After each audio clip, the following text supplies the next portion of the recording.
There are moments when you smell something that isn't there. A perfume from years ago. The scent of a place you haven't visited in forever. Smoke from nothing. Warm food that no one is cooking. A metallic hint in the air. A sweet or sour aroma that vanishes the moment you try to follow it.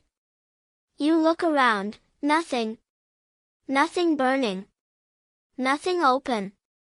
Nothing changed. And yet the smell was real. Vivid, sharp. Undeniable. Why? Because the human brain can create scents as strongly as it perceives them.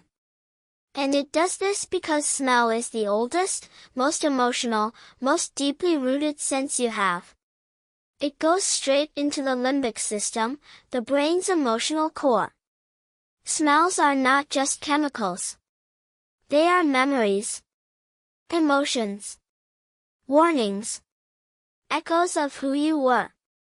Fragments of who you still are. When the brain generates a scent with no external source, we call it phantasmia. But that word barely scratches the surface of what is actually happening. Smell is the sense most tightly tied to memory. A scent can bring back entire scenes. People. Moments.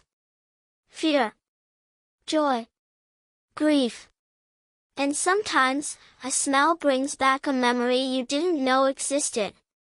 You smell something and think, I know this, but from where? Because it is not the scent you recognize. It is the emotion behind it.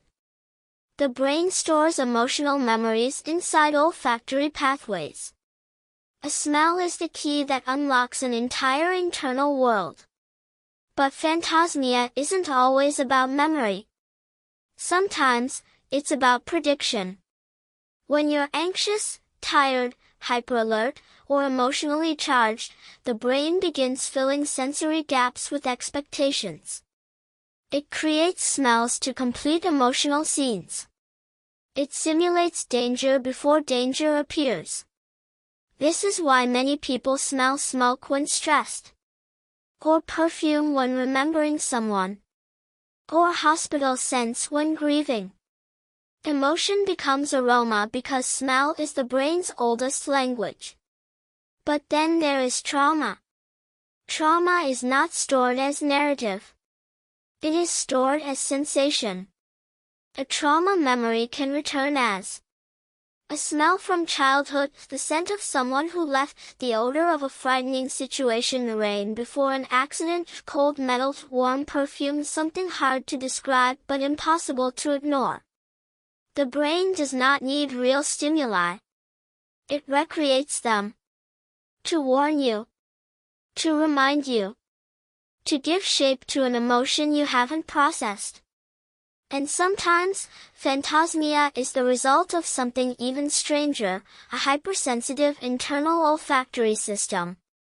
Some people have emotional states so strong and vivid that the brain translates them into scents. Sadness has a smell. Fear has a smell. Loneliness has a smell. Memory has a smell. Longing has a smell. Not chemically, but neurologically. Your brain is giving your emotions a physical form. And then there is the rarest layer of all, scent from imagined futures. The human mind can simulate entire worlds before they happen. It can create the smell of a place you've never been. The scent of a person you've never met. The atmosphere of a moment that doesn't yet exist.